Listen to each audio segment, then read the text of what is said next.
आप सभी को मेरा प्यार भरा नमस्कार। पेडल अप के इस यूट्यूब चैनल पर आप सभी का स्वागत है। मैं उम्मीद करता हूँ कि आप सभी बढ़िया होंगे, बहुत ही बेहतरीन होंगे और उसी बेहतरीन को और भी बेहतर करने के लिए आज की हमारी ये क्लास है।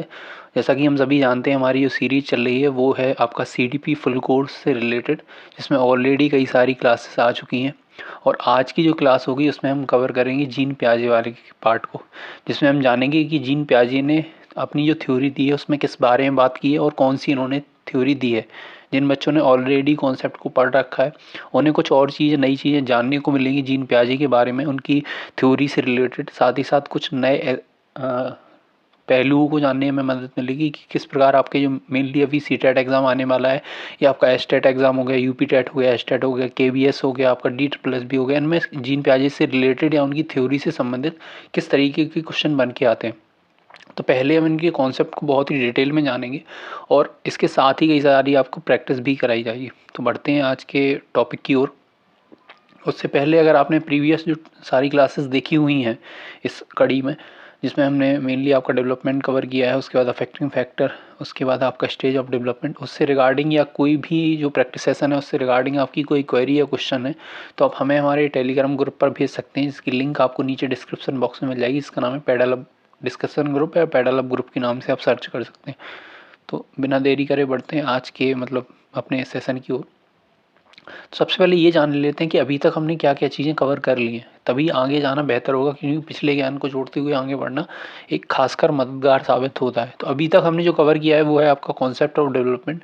और जो बच्चे अभी इसी लेक्चर के साथ नए जुड़े हैं वो ज़रूर इन पिछले लेक्चरों को अटेंड कर लें, देख लें, जिससे आपको पिछली सारी जानकारी हो जाए। इसकी आपको सेपरेट एक प्लेलिस्ट मिल जाएगी चैनल पर, उसके थ्रू आपको सारी वीडियो को एक्सेस करने का मौका मिल जाएगा।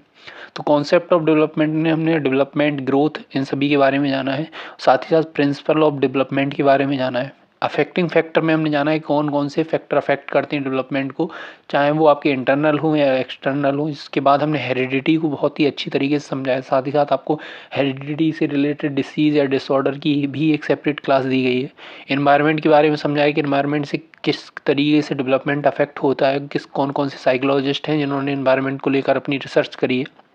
उसके बाद हमने पिछली क्लास में कवर किया स्टेजेस ऑफ डेवलपमेंट को, जिसमें आपकी मेनली जो 4 स्टेजेस हैं, इन्फेंसी हो गया, चाइल्डहुड में 2, early childhood and middle childhood और अडोलसेंस। इनके जो इंपॉर्टेंट पॉइंट हैं, साथ ही साथ आपके जो की नोट्स होते हैं, इन्हें फैक्चुअल इन्फॉर्मेशन के बेस आप कह सकते हैं, उनको भी बहुत ही अच्छी तरीके से डिस्कस किया है। तो आज की जो क्लास है वो मेनली बेस है जीन प्याजे की थ्योरी के ऊपर। तो बढ़ते हैं उसी क्रम में। तो जानते हैं जीन प्याजे कौन थे। तो ये जो साहब दिख रहे हैं ये जीन प्याजे हैं। ये स्विस आपके साइंटिस्ट आप इन्हें कह सकते हैं। ये शुरुआती में आपके साइकोलॉजिस्ट नहीं थे। ये शुरुआती में अगर इनके पेशे की बात करी जाए तो ये जीव विज्ञानी थे। इन्होंने जो सिद्धांत दिया है वो संज्ञानात्मक विकास सिद्धांत, जिसे आप कॉग्निटिव डेवलपमेंट के नाम से जानते हैं। अगर इनका बाद या इज्म पूछा जाए तो ये संरचनावादी या निर्मितवाद से संबंधित थे। ठीक है, इतनी बात ये बेसिक है आपको इनके बारे में जानने की, वो आप जान लीजिए। मेनली इनका जो जन्म है 1896 में हुआ था और इनकी डेथ 1980 में हुई थी, 1980 के समथिंग। ठीक है, तो बढ़ते हैं। इन्होंने क्या बातें रखी, इनकी अवधारणा क्या थी, क्या इनका अजम्पशन था इस चीज़ को लेकर। तो इन्होंने ये माना था कि जो बच्चा होता है वो खुद से एक जिज्ञासु प्रवृत्ति का होता है, उसे ज्ञान को दिया नहीं जाता, वो ज्ञान को रचने वाला होता है। ये मेनली इनका इसी पे पूरा इनका सिद्धांत टिका हुआ है। तो इन्होंने यही बात करी कि बच्चा ज्ञान को रचने वाला होता है। इसके साथ ही इन्होंने जो बच्चे के विकास की अवस्थाएं बताई, तो उन्होंने एक अवस्थाओं में चरणबद्ध तरीके से बच्चे के विकास को डिफाइन किया। जैसे बच्चा छोटे में होगा, फिर उससे बढ़ेगा तो एक अगली स्टेज पे जाएगा, उससे बड़ा होने पे कुछ सालों बाद एक अगली स्टेज पे जाएगा, उसके बाद एक अगली स्टेज पे आ जाएगा। हर स्टेज की इन्होंने कुछ विशेषताएं बताई हैं जो पिछली वाली स्टेज से इन्होंने कहा कि मैच नहीं करती। और मेनली इन्होंने हर अवस्थाओं के बारे में अलग अलग चीज़ें कही हैं कि इस अवस्था में बच्चा ये चीज़ें सीख लेगा, इस अवस्था में बच्चा ये चीज़ें सीख लेगा, इस तरीके से। इसलिए इनको सिद्धांत को एक और नाम दिया जाता है, इसे आयु अवस्था सिद्धांत कहते हैं। ये बात आपको विशेष रूप से ध्यान रखनी है कि पियाजे के सिद्धांत को सामान्यतः हम लोग संज्ञानात्मक विकास के सिद्धांत के नाम से जानते हैं, मतलब कॉग्निटिव डेवलपमेंट की थ्योरी के नाम से जानते हैं। लेकिन इनके सिद्धांत का जो दूसरा नाम है वो नाम है आपका आयु अवस्था सिद्धांत, एज स्टेज थ्योरी। ये बात भी आपको ध्यान रखनी है। तो इस हिसाब से आप समझ जाएंगे कि ये बेसिक अजम्पशन या अवधारणा थी पियाजे की। ठीक है, तो उसको रिगार्डिंग इनने जो बातें कही हैं उसी के बेस पर इनके आगे का सिद्धांत टिका हुआ है, इसलिए इसको जानना बहुत ही इंपॉर्टेंट था। अब बात करते हैं इनका और क्या क्या चीज़ें उन्होंने बताई हैं। तो आयु अवस्था सिद्धांत का मानने का क्या मतलब था, पहले ये जान लेते हैं। तो इन्होंने, अभी मैंने कहा कि पहले इन्होंने बात करी कि एक मान लो बच्चा इन्फेंसी में है, 0 से 2 साल का अगर बच्चा है तो वो उसका जो विकास होगा वो कुछ चीज़ों पर निर्भर करेगा। जैसे अगर इनकी बात करें तो इन्होंने कहा जो 0 से 2 साल या जिस सामान्य साइकोलॉजी जिसे हम इन्फेंसी कहते हैं, उसमें बच्चा अपनी सेंसरी मोटर से चीज़ें सीखेगा, अपने जो सेंसेस होती हैं उनके थ्रू ज़्यादा से ज़्यादा नॉलेज को एक्वायर करने की कोशिश करेगा। उसके बाद इन्होंने कहा जो अगली स्टेज आती है उसमें बच्चा, इन्होंने नाम दिया प्री ऑपरेशनल, ठीक है, जिसको आप अर्ली चाइल्डहुड से रिलेट कर सकते हैं। उसमें बच्चा, इन्होंने कहा, कहीं ना कहीं मूर्त रूप में चीज़ों को सीखता है और थोड़ा इन्वेंसी से आगे बढ़ता है। छोटे मोटे ऑपरेशन करने से पहले की जो अवस्था होती है उसको आप इसे डिफाइन कर सकते हैं, इसीलिए इसका नाम रखा गया है प्री ऑपरेशनल, ठीक है। उसके बाद जो अवस्था आएगी उसमें इन्होंने कंक्रीट नाम दिया। इसमें कहा है कि बच्चे चीज़ें मूर्त रूप में देखेगा, ठीक है, उनको हिला डुला भी सकेगा मूर्त रूप में, कहीं ना कहीं वो ऑपरेशनल में आ जाएगा। उसके बाद जो अगली लास्ट अवस्था इन्होंने दी वो है फॉर्मल ऑपरेशन। जो अगली लास्ट अवस्था फॉर्मल ऑपरेशन इन्होंने दी उसमें इन्होंने कहा कि बच्चा इसमें अमूर्त चिंतन करने में सक्षम हो जाएगा, ठीक है, मतलब अपने मेंटल लेवल पर चिंतन के द्वारा उन चीज़ों को अमूर्त रूप में भी समझकर चीज़ों को सुलझा सकता है। तो इस प्रकार की इन्होंने अवस्थाओं में चीज़ों को बताया, मतलब विकास को अवस्था चरण दर चरण बताया। साथ ही साथ इनको अगर दूसरी चीज़ से रिलेट करा जाए तो इन्होंने ये बात कही है कि दूसरी अवस्था है वो पहली अवस्था से किसी भी तरीके से संबंध नहीं है ना। इसको दूसरा नाम ये कहा गया, इसी चीज़ को समझते हुए इन्होंने इनकी जो थ्योरी है वो डिसकंटिन्यूटी पे बेस्ड है, ये बात आपको ध्यान रखनी है, ठीक है। कई बार पूछ लिया जाता है कि पियाजी की जो सिद्धांत है वो किस पर आधारित है, कंटिन्यूटी पर या डिसकंटिन्यूटी पर, मतलब सततता पर या असतत पे। तो असतत है इनका, ठीक है।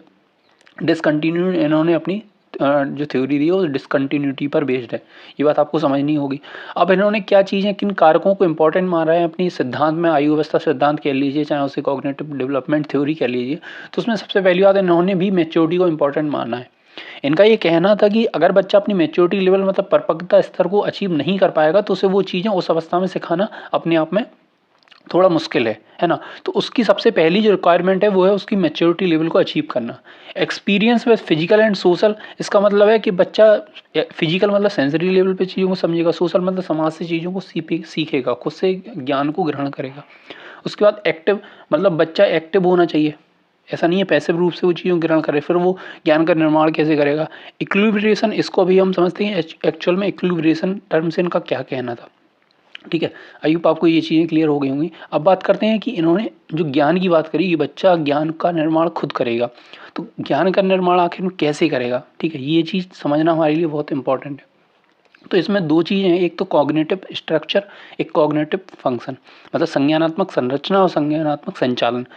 संरचना की अगर बात करें तो कहीं ना कहीं संरचना क्या है, आप जैसे कोई भी ज्ञान लेते हैं, आपने बाहर से चीज़ नॉलेज ग्रहण करी तो आप मेंटल लेवल पे उन्हें अलग अलग फोल्डर में डिवाइड कर देते हैं कि ये वाली जो इन्फॉर्मेशन इससे संबंधित है, ये वाली इन्फॉर्मेशन इससे रिलेटेड है।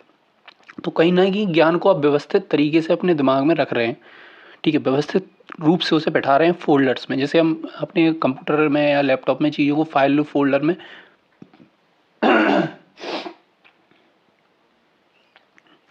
नाम देके स्टोर कर देते हैं, उसी प्रकार से आप कहीं ना कहीं अपने मेंटल लेवल, अपने दिमागी स्तर पर इन्फॉर्मेशन को अलग अलग फोल्डर्स में व्यवस्थित करते हैं, मतलब ऑर्गेनाइज करते हैं। ये आपका हो गया कॉग्निटिव स्ट्रक्चर। कॉग्निटिव फंक्शन की अगर बात करें तो कहीं ना कहीं इसमें क्या है, मस्तिष्क में उपस्थित सूचना एवं ज्ञान है उसका किन चीज़ों को समझने के लिए किस प्रकार उपयोग करेंगे, ये उस पर निर्भर करता है। जैसे नई सूचना अगर आप लेना चाहते हैं तो अगर आपके उससे रिलेटेड कोई पहले से इन्फॉर्मेशन दिमाग में फीड है तो आप उसका उपयोग करेंगे, नहीं है तो आप खुद से नई इन्फॉर्मेशन का निर्माण करेंगे, है ना। तो ये आपका आ जाता है पार्ट कॉग्निटिव फंक्शन में। तो यहाँ जो दो खास बातें हैं वो है आपका संगठन मतलब ऑर्गेनाइजेशन, और दूसरा है आपका अडेप्टेशन, मतलब नई सूचना को ग्रहण करने के लिए आप या तो पुरानी सूचना का सहारा लेंगे, आधार लेंगे, या खुद से अगर नहीं है आधार में तो नई सूचना का सीधा सीधा निर्माण कर देंगे। तो ये बात आपको ध्यान रखनी है। अब बात करते हैं आगे की ओर, इनकी कौन कौन सी टर्मिनोलॉजी है जो इनकी थ्योरी से रिलेटेड है। सबसे पहली आपने भी नाम सुना होगा स्कीमा, इन्होंने एक वर्ड दिया स्कीमा। स्कीमा क्या है, स्कीमा मेनली वो है चीज़ है जैसे आप किसी भी वस्तु या किसी भी चीज़ से रिलेटेड जो भी इन्फॉर्मेशन अपने दिमाग में रखेंगे वो उसका नाम सीधा सीधा स्कीमा होगा। जैसे आपने टीवी देखी तो आपको नाम पता चलेगा इस तरीके की डिवाइस को टीवी कहते हैं। तो जो टीवी आपके दिमाग में आ गई कि हाँ इस तरीके की डिवाइस को टीवी कहते हैं, वो स्कीमा हो गया टीवी से संबंधित।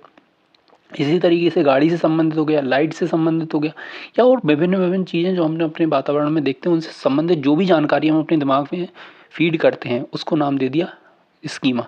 और अभी हमने बात करी जो भी इन्फॉर्मेशन हम अपने दिमाग में फीड करते हैं उन्हें सेपरेट फोल्डर्स में ऑर्गेनाइज करके रखते हैं, जिसे हम नाम देते हैं ऑर्गेनाइजेशन, है ना। वो आएगा आपका कॉग्निटिव स्ट्रक्चर में, ये बात भी आपको ध्यान रखनी है। आगे बात करते हैं तो इन्होंने दो और टर्म दिए जो बहुत ही खास हो जाते हैं पियाजे के पॉइंट ऑफ व्यू से। एक है एसिमिलेशन, दूसरा है एकोमोडेशन। ये आपके पार्ट होंगे अडोप्टेशन के, जो आपका पार्ट था कॉग्निटिव फंक्शन का, कि आप ज्ञान को कैसे फंक्शन में लाएंगे, क्रियात्मक रूप में कैसे यूज़ करेंगे। तो अगर एसिमिलेशन की बात करें तो इसमें क्या होता है, आत्मसातीकरण में मतलब जो पुराना आपका ज्ञान है मदद कर रहा है नए ज्ञान में, नए ज्ञान को धारण करने में, नए ज्ञान को सीखने में। अगर आपका पुराना ज्ञान मदद कर रहा है तो वो किस में आएगा, वो आएगा आपका एसिमिलेशन में, ठीक है। अगर नए ज्ञान को धारण करने के लिए, नए ज्ञान को अपने अंदर लेने के लिए आपको पुराने ज्ञान को बदलना पड़ रहा है तो वो आएगा आपका अकोमोडेशन में। इतनी सी बात आपको ध्यान रखनी है। और शॉर्ट कर देते हैं, डबल एस का मतलब आप एस से ध्यान रखते हैं, मतलब सेम स्कीमा, मतलब सेम चीज़ जो पहले से मौजूद है उसी को यूज कर लेते हैं, ठीक है, उसे सेम कहेंगे। और सी का मतलब होता है चेंज, जब आपको चेंज करना पड़े कोई चीज़ तो समझ लिए एकोमोडेशन का आप यूज़ कर रहे हैं। इतनी सी बात आपको समझनी होगी। इसे जरा हम और डिटेल में समझेंगे एक एग्जांपल के थ्रू, कैसे एसिमिलेशन अपना अप्लाई हुआ, कब एकोमोडेशन अप्लाई हुआ। मान लो एक बच्चा है, उसने अलग अलग जानवर देखे, सभी के 4 पैर थे, ठीक है। तो उसने मान लो जेब्रा को देखा 4 पैर थे, अब घोड़ा उसने देखा उसके भी 4 पैर थे, पूंछ थे, तो उसने कह दिया ये भी घोड़ा है ना, ठीक है। तो ये क्या हो गया, एसिमिलेशन हो गया। क्यों एसिमिलेशन, उसने पहले घोड़े के तौर पे 4 पैर वाला जानवर देखा, बाद में जेब्रा भी 4 पैर वाला है तो उसने कहा ये सफ़ेद या चित्तीदार घोड़ा है। तो उसने अपने पुराने स्कीमा या पुरानी इन्फॉर्मेशन को यूज कर लिया जैसे का तैसा, ठीक है, सेम तरीके से। ये आ गया एसिमिलेशन। एकोमोडेशन की बात करें कि जब उसने कहा कि नहीं ये घोड़ा 4 पैर वाला होता है, बाद में उसने जबरा देखा जिस पे धारियाँ हैं तो उसने इसे नाम दे दिया चित्तीदार घोड़ा, लेकिन साथ में उसकी माँ ने बताया बेटा ये घोड़ा नहीं है, ठीक है, इसको इस प्रकार के जानवर को आप जबरा कहते हैं, ठीक है। तो उसे कहीं ना कहीं अपने पुराने जो घोड़े वाले स्कीमा है उसमें टोटल पूरी तरीके से बदलाव करना पड़ा। तब जाके वो जाना कि अच्छा इस तरीके के जानवर को घोड़ा कहते हैं लेकिन इस तरीके के जानवर को जेब्रा कहेंगे। तो जब वो पूरी तरीके से उसमें बदलाव ला रहा है तो वो क्या होगा, वो एकोमोडेशन के अंतर्गत आएगा। ये बात आपको अच्छे से समझ लेनी है। आई होप आपको ये चीज़ क्लियर हो गई होगी। अब बात करते हैं पियाजे के चौथे कारक की। ये जो कारक मैंने अभी आपको बताए ये आपको याद भी रखने के, इन्होंने 4 कारकों पे बात करी है। ये विशेष रूप है क्योंकि कई बार एग्जाम में इनमें से एक बदल के दे दिया जाता है, पूछा जाता है कौन सा पियाजे के कारक में शामिल नहीं है, वो आपको ध्यान रखना है। तो अब बात करते हैं अभी जो हमारा रह गया था इक्विलिब्रेशन, वो क्या है, ठीक है। तो मेनली हमने स्कीमा को समझ लिया, कॉग्निटिव फंक्शन, कॉग्निटिव स्ट्रक्चर को समझ लिया, ठीक है, आपने एसिमिलेशन एकोमोडेशन को समझ लिया। अब बात करते हैं इक्विलिब्रेशन के आखिर मतलब क्या है, क्या मायने हैं साम्य धारण के। तो साम्य धारण का मेनली मतलब ये है कि संज्ञानात्मक उत्तेजना की एक ऐसी स्थिति जहाँ बच्चा किसी नई परिस्थिति में पुराने स्कीमा में कहीं ना कहीं कठिनाई का अनुभव करे। इसको सरल भाषा में ऐसे समझते हैं, मान लो अभी जैसे बच्चे की बात करें, जैसे हमने पुरानी स्कीम में बात करी थी कि जब वो जेब्रा देखता है, ठीक है, तो जैसे उसने कहा ये चित्तीदार घोड़ा है, लेकिन उसने माँ ने कह दिया कि नहीं ये चित्तीदार घोड़ा नहीं है, तो कहीं ना कहीं वो कंफ्यूज हो गया, उसे समस्या का एक सामना करना पड़ा कि आपने तो बताया था 4 पैर वाला और एक पूंछ वाला जानवर घोड़ा होता है, तो ये घोड़ा क्यों नहीं है। तो कहीं ना कहीं उसे खुद में एक असंतुलन की स्थिति पैदा हो गई खुद के अंदर, जो उसकी पुरानी इन्फॉर्मेशन है, ठीक है, उसमें कहीं ना कहीं उसके रिलेटेड असमंजस की स्थिति उत्पन्न हो गई। बाद में उसे बताया गया कि ये इस तरीके के जानवर को घोड़ा कहते हैं, इस तरीके की जो लाइनिंग वाली धारियाँ वाली हैं, जिस जानवर के शरीर पे इस तरीके की धारियाँ समझ में आए उसे आप जेब्रा कहते हैं। तो जो नई इन्फॉर्मेशन उसने अंदर फीड करी, उस फीड करते ही वो कहीं ना कहीं एक संतुलन की स्थिति में आ गया, समस्या का समाधान हो गया। उसी संतुलन की स्थिति को आप इक्विलिब्रियम कहते हैं, और जो असमंजस की स्थिति थी उसे डिसइक्विलिब्रियम कहते हैं, और इस पूरी प्रोसेस को आप इक्विलिब्रेशन कहते हैं। इसको और सरल तरीके से समझते हैं, जैसे जब बच्चे कोई नई चीज़ को देखते हैं उसमें आपका पुराने स्कीमा के आधार पर उस चीज़ को जज करते हैं, लेकिन उन्हें उस पुराने स्कीमा की कहीं ना कहीं मदद उस नई चीज़ में नहीं मिलती है, ठीक है। तो वो कहीं ना कहीं असमंजस में, समस्या में आ जाते हैं कि हमारी पुरानी चीज़ वो नई चीज़ में काम कर ही नहीं रही। जैसे आपका मान के चलिए एक एटीएम कार्ड है, आप यूज कर रहे हैं बट वो ब्लॉक हो गया, तो आप बार बार उसे पिन डाल रहे हैं लेकिन वो काम नहीं कर रहा, तो आप कहीं ना कहीं कॉग्निटिव डिसइक्विलिब्रियम में आ गए। फिर आपको कोई आगे बताया, आपको खुद ही पता लग जाए या किसी बैंक के मैसेज के थ्रू पता लग जाए कि ये काम कार्ड आपका ब्लॉक हो गया है, फिर आप पूरा बदलाव करेंगे, उस कार्ड को बदल कर नए कार्ड को यूज़ करेंगे। तो जो बदलाव कर रहे हैं वो है अकोमोडेशन, ठीक है, समायोजन, मतलब चेंज कर दिया स्कीमा। और जो नया कार्ड यूज़ करके आप आराम से पैसे अपने निकाल लेते हैं उसे कहेंगे कॉग्निटिव इक्विलिब्रियम, मतलब आप संतुलन की स्थिति में आ गए। और इस पूरी प्रोसेस को, मतलब डिसइक्विलिब्रियम से इक्विलिब्रियम में जाने की प्रोसेस को आप नाम देते हैं इक्विलिब्रेशन, साम्य धारण। आई होप कि आपको अब बहुत अच्छे से ये चीज़ समझ में आ गई होगी। अगर इफ़ एनी केस अगर आपको कोई डाउट है तो आप ज़रूर हमें लिख के भेजें, हम और भी इसको और अच्छे तरीके से क्लियर करने की कोशिश करेंगे। बाकी अब बात करते हैं कि इन तरीके से किस तरीके के क्वेश्चन पूछे जाते हैं, ठीक है। तो मान लो एक क्वेश्चन आपके सामने आता है कि रमन को उसकी माँ ने एक दाल खाने को दी, ठीक है, और उसे बताया कि जो टुकड़े वाली जो बीज वाली चीज़ है वो उसे दाल कहते हैं, ठीक है। अब अगले दिन रमन को उसकी माँ ने दूसरी तरीके की दाल दी, मूंग की दाल, और वह देखते ही समझ गया कि ये टुकड़े या दाने वाली जो चीज़ है वो दाल है। मतलब जो कल माँ ने दी थी और जो आज माँ ने दी वो भी दाल है। तो ये बताना है कि इस प्रकार की स्थिति को क्या कहेंगे, समायोजन कहेंगे, समावेशन कहेंगे, अव्यवस्थितता कहेंगे, या कुछ नहीं, नन, अकोमोडेशन, असिमिलेशन, डिसइक्विलिब्रियम, या नन। तो इसमें क्या है, देखो जो दाल है, मान लो माँ ने जो दाल दी और माँ ने ये बताया कि टुकड़े के बीज वाली जो चीज़ है वो क्या है, दाल है, ठीक है। इसी के आधार पे तो उसने अगली चीज़ को जज किया, उसने जो मूंग की दाल देगी उस पर किस तरीके से जज किया कि जो दाने वाली चीज़ है वो दाल ही होगी, है ना। तो उसने अपने स्कीमा में कोई बदलाव नहीं किया, कुछ नहीं किया, जो पुराना फीडेड इन्फॉर्मेशन थी उसी का उपयोग करके नई चीज़ को जज कर लिया। तो ये किस में आएगा, ये आएगा सेम स्कीमा, मतलब एसिमिलेशन, जिसे समावेशन भी कहते हैं। तो उम्मीद करता हूँ कि आपको ये पूरी प्रोसेस जो भी अभी हमने डिस्कस करी है वो क्लियर हो गई होगी। फिर हम एक बार रिवाइज़ कर लेते हैं क्या क्या चीज़ें हमने देखी हैं। सबसे पहले हमने समझाया कि प्याजे की बेसिक बारे में, ठीक है, उसके उनकी क्या अवधारणा थी, उनका सिद्धांत जो है आयु अवस्था सिद्धांत के नाम से जाना जाता है, ठीक है। क्यों जाना जाता है, क्योंकि उन्होंने अलग अलग अवस्थाओं पर अलग अलग चीज़ों पर बात करी है, इसलिए उनकी आयु अवस्था सिद्धांत कहते हैं। फिर उनके मुख्य कारक कौन से थे, तो 4 मुख्य कारक की उन्होंने बात करी, मैच्योरिटी, परिपक्वता, experience based, physical and social, ठीक है। आपका अनुभव जो बाहरी, मतलब आपके शारीरिक लेवल पे और सामाजिक लेवल पे बच्चे को मिलते हैं। बच्चा एक्टिव होना चाहिए, एक्टिवली पार्टिसिपेट करना चाहिए, तभी जाके वो कहीं ना कहीं ज्ञान का निर्माण करेगा। इक्विलिब्रियम मतलब साम्य धारण की हमने बात करी। उसके बाद हमने ये समझा ज्ञान के निर्माण की जो उन्होंने बात की है, तो ज्ञान का निर्माण होगा कैसे, तो ज्ञान का निर्माण 2 प्रक्रियाओं के माध्यम से होता है, एक कॉग्निटिव स्ट्रक्चर, एक कॉग्निटिव फंक्शन। कॉग्निटिव स्ट्रक्चर में जो मुख्य चीज़ है वो है आपकी संगठन, ऑर्गेनाइजेशन, मतलब किस चीज़ का, वो इन्फॉर्मेशन का ऑर्गेनाइजेशन के आप अपने दिमाग में अलग अलग फोल्डर में अलग अलग इन्फॉर्मेशन रखते हैं। फंक्शन की बात करें तो उस इन्फॉर्मेशन को जो आपने अपने मेंटल लेवल पर या दिमाग मस्तिष्क में स्टोर करके रखी है व्यवस्थित रूप से, उसको आप किस तरीके से उपयोग में लाएंगे, किस तरीके से उसको अडॉप्ट करेंगे, तो उसको आएगा आपका कॉग्निटिव फंक्शन में। फिर हमने बात करी अलग अलग टर्मिनोलॉजी की जो प्याजे के द्वारा दी गई। सबसे पहले स्कीमे की बात करी, तो इन्फॉर्मेशन जो दिमाग में फीड होती है उसे स्कीमा कहते हैं। फिर हमने बात करी एसिमिलेशन क्या होता है, मतलब सेम स्कीमा, मतलब सेम इन्फॉर्मेशन का हम आगे यूज़ करें तो उसे एसिमिलेशन कहेंगे। और अगर हम अपनी इन्फॉर्मेशन को बदलेंगे तो उसे अकोमोडेशन कहेंगे।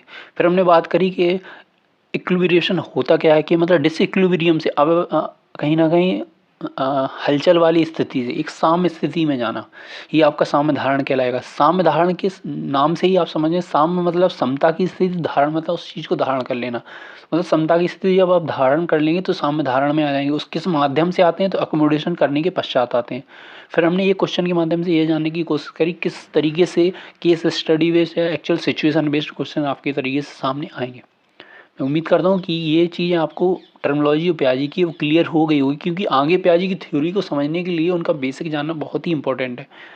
और बिना इसके इन टर्मिनोलॉजी के क्लियर हुए आप आगे की चीज़ों को नहीं समझ सकते, क्योंकि आगे जो हम पढ़ेंगे वो पढ़ेंगे प्याजी की अवस्थाओं के बारे में, कि सेंसरी मोटर पर उन्होंने क्या क्या बातें कही, फिर प्री ऑपरेशनल पर उन्होंने क्या बातें कही, उसके बाद कॉन्क्रीट पर, फिर आपका फॉर्मल पर। तो ये चारों अवस्थाओं को पढ़ेंगे, उनमें कौन कौन से प्रयोग बच्चों से करा के देखे, किस तरीके से अपने कॉग्निटिव थ्योरी को आगे लेके गए, क्या उनका डिसीजन रहा, और किन लोगों ने उनकी इस थ्योरी पर आलोचना उठाए, सवाल उठाए। इन सब चीज़ों को हम पार्ट 2 में कवर करेंगे प्याजे की। उसका रीज़न ये है कि इस चीज़ को अब्जॉर्व करने के लिए आपको थोड़ा समय चाहिए है, और मेरी तरफ से वो आपको समय मिलेगा। तो पहले आप 1-2 बार इस लेक्चर के माध्यम से रिवीजन अपना कर लें, अच्छे से नोट्स बना लें। उसके बाद हम आपको मिलेंगे इसके पार्ट 2 में, जब हम स्टेजेस को पढ़ेंगे प्याजे की। तो मिलते हैं अगले लेक्चर सीरीज में। उम्मीद करता हूँ आप इसको अच्छे से रिवाइज़ करेंगे। तब तक के लिए मस्त रहिए, व्यस्त रहिए, bye bye and take care.